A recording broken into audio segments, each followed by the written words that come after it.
Hello students, today I am going to explain topic retirement and settlement of loan. So I am explaining this topic through question number 46.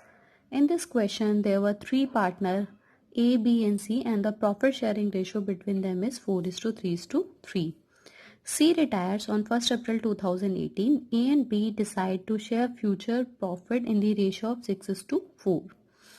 Goodwill of the firm is valued at 80,000. Goodwill of the firm कितनी है? 80,000 है. And second adjustment, land and building is under valued by 1 lakh. Land and building की value को हमने under valued मतलब कम दिखाया हुआ था 1 लाख अमाउंट से, बट अब हम कितने अमाउंट से ज़्यादा दिखा देंगे? 1 lakh. So the value of asset is increasing.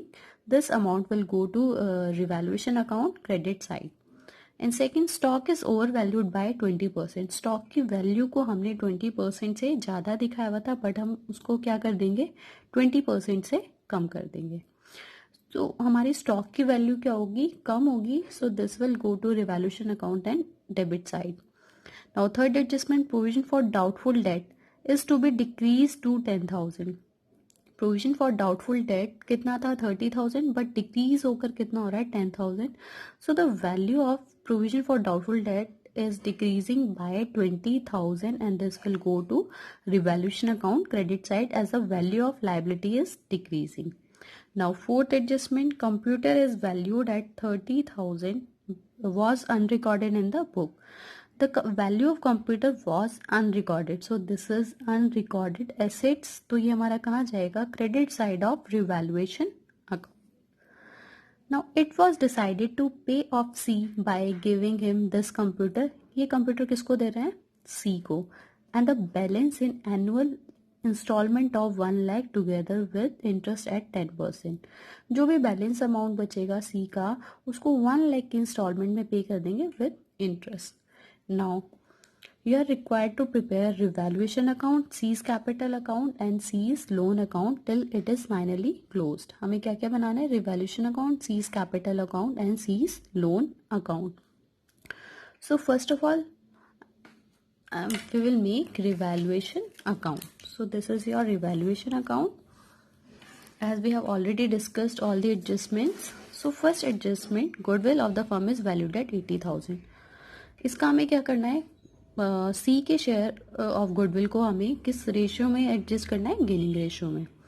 Now second, land and building is under valued by 1 lakh. कितने वैल्यू से हमने कम दिखाया था? 1 लाख से. तो अब हम लैंड एंड बिल्डिंग की वैल्यू को 1 लाख से ज़्यादा दिखाएंगे. तो ये हमारा किस साइड आएगा? Credit side. Land and building credit side revaluation account. Now stock is over valued by 20%. Stock की वैल्यू को हमने 20% से ज़्यादा दिखाया हुआ था. बैलेंस शीट में हम देखेंगे स्टॉक की वैल्यू कितनी है? 2,40,000. तो ये 2,40,000 जो वैल्यू है हमने 20% ज़्यादा करके दिखाया हुआ है. तो पहले हम क्या करेंगे? एक्चुअल वैल्यू निकाल लेंगे स्टॉक का. वो कैसे निकालेंगे? 2,40,000 upon 120 into 100 because this amount is this 2,40,000 is overvalued by 20%. तो यहाँ पे मैंने कितना लिख दिया? 120 इंटू 100. एक्चुअल वैल्यू हमें निकालना है, इंटू 100 कर दिया 2 लाख. तो एक्चुअल वैल्यू हमारा कितना आ गया? 2 लाख, बट हमने कितना लिखा हुआ है? 2,40,000. So this 40,000 will go to revaluation account debit side. 40,000 क्योंकि हमने 2,40,000 दिखाया हुआ था, बट एक्चुअल वैल्यू कितनी है? 2 लाख है. तो ये 40,000 हमारा रिवैल्यूएशन डेबिट साइड आ गया. Now next adjustment, provision for doubtful debt is to be decrease to 10,000. Provision for doubtful debt decrease होकर कितना हो गया? 10,000. और था कितना? 30,000. सो difference amount, that is 20,000, will go to revaluation account credit side as the value of liability is decreasing. Now next adjustment, computer valued 30,000 was unrecorded in the book. It was unrecorded but now it's to be recorded. अब हमें record करना है. पहले unrecorded था तो हमने credit side क्या ले लिया? Bye computer 30,000.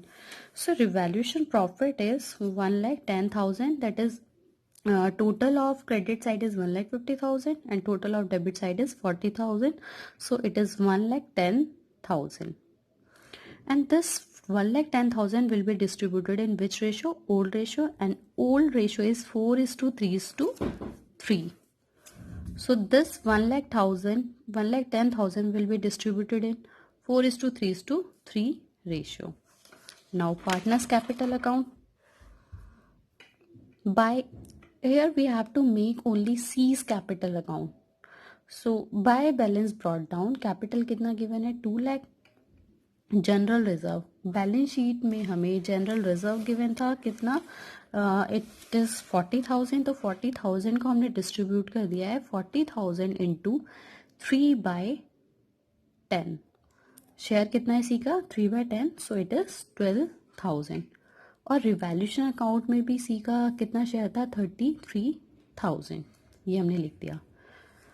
And goodwill of the firm in question is given 80,000. सबसे पहले हमें क्या करना है? गेनिंग रेशियो निकालनी है, क्योंकि सी के शेयर को, गुडविल को हमें किस रेशियो में एडजस्ट करना है? गेनिंग रेशियो में. तो हमने यहाँ पे गेनिंग रेशियो निकाल दिया है. Old ratio is 4:3:3 and new ratio is 6:4. And in this question C retires. So gaining ratio for A is, formula for calculating gaining ratio is new ratio minus old ratio. So new share of A is 6/10 and minus old share is 4/10. For B, 4/10 minus 3/10. So gaining ratio is 2:1. Now we have to calculate C's share of goodwill. So total goodwill of the firm is 80,000 and share of C is 3/10. So C's share of goodwill is 24,000, and now this amount is to be adjusted in gaining ratio. So entry will be A's capital account debit, B's capital account debit to C's capital account, and amount this 24,000 will be adjusted in 2:1 ratio. So for A it is 16,000 and for B it is 8,000. तो हमने यहाँ पे क्या लिख लिया है? सी credit हो रहा है कितने अमाउंट से? 16,000 एंड 8,000. तो हमने यहाँ पे लिख लिया by S capital account, by B's capital account. Amount ले लिया हमने 16,000 एंड 8,000. और क्वेश्चन में हमें गिवन था कि कंप्यूटर हम किसको दे रहे हैं? सी को. और जो भी बैलेंस अमाउंट बचेगा 1 लाख इंस्टॉलमेंट में टुगेदर विद 10% इंटरेस्ट हम पे कर देंगे. So the balance of C is 2,69,000. 2,60,000. Total of credit side is 2,69,000 minus 30,000. So this amount 2,39,000 will be transferred to C's loan account.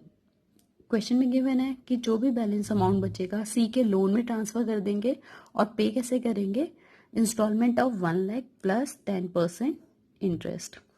So this amount will be transferred to C's loan account. Now we will make C's loan account. So this is C's loan account. C retires on 1st April. तो जो भी हमने C का जो balance निकाला था capital में, capital account में कितना निकाला था? 2,39,000. और उस बैलेंस को हम किस में ट्रांसफ़र कर रहे हैं? लोन अकाउंट में. तो यहाँ पर क्या लिखेंगे? By C's capital account, because this amount is transfer from which account? C's capital account. Now what we have to do, ये जितना भी आउटस्टैंडिंग अमाउंट होगा उस पर सी को हमें क्या देना होगा? इंटरेस्ट देना होगा. And rate of interest is 10%. So 2,39,000 into 10%, 23,900. और क्वेश्चन में हमें क्या गिवन है? That c is to be paid instalment of 1 lakh together with interest. C को हमें कितना पे करना है? 1 lakh instalment plus interest. So interest is 23,900. So first instalment हम कितना पे करेंगे? 1,23,900. यहाँ पर डेट्स बहुत इंपॉर्टेंट है. सबसे पहले सी रिटायर हो रहा है हमारा 1 अप्रैल 2018 को, और 1 अप्रैल 2018 को ही हमने बैलेंस ट्रांसफ़र किया है सीज लोन अकाउंट में. और जो हम इंटरेस्ट और इंस्टॉलमेंट पे करते हैं वो कब करते हैं? ईयर के एंड में. So the end of the year is 31 मार्च 2019. यहाँ पर हमने इंटरेस्ट निकाल लिया, ईयर के एंड में हमने इंस्टॉलमेंट की, और ईयर के एंड में ही हमने बैलेंस निकाल दिया. 2,39,000 अमाउंट था जिस पे हमने इंटरेस्ट निकाला. अब बैलेंस अमाउंट हमारा कितना बचता है? 1,39,000. कैसे निकाला? 2,39,000 प्लस 23,900 माइनस 1,23,900, टोटल अमाउंट था 2,62,900 और इतना हम पे कर चुके हैं, बैलेंस बचा 1,39,000. Now this balance is transfer to next year हमने क्या किया? बाय बैलेंस ब्रॉट डाउन, कितना बैलेंस है? 1,39,000. अब हमें इस पे भी इंटरेस्ट पे करना है 10%. So interest is 1,39,000 into 10%, that is 13,900. Now this year amount of instalment is 1 lakh, क्योंकि क्वेश्चन में हमें गिवन है 1 लाख इंस्टॉलमेंट पे करनी है, plus interest is 13,900. So amount, total amount of instalment is 1,13,900. अब बैलेंस कितना बचेगा? 1,39,000 हमारा बैलेंस था, जिसपे इंटरेस्ट था हमारा 13,900. सो टोटल अमाउंट इज 1,50,900, जिसमें हम कितना पे कर चुके हैं? 1,13,900. So the balance remaining is 39,000. अब हमारा बैलेंस कितना बचा है? 39,000.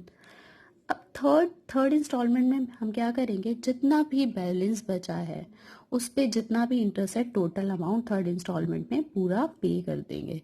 तो bye balance brought down amount is 39,000 and the interest is 3,900.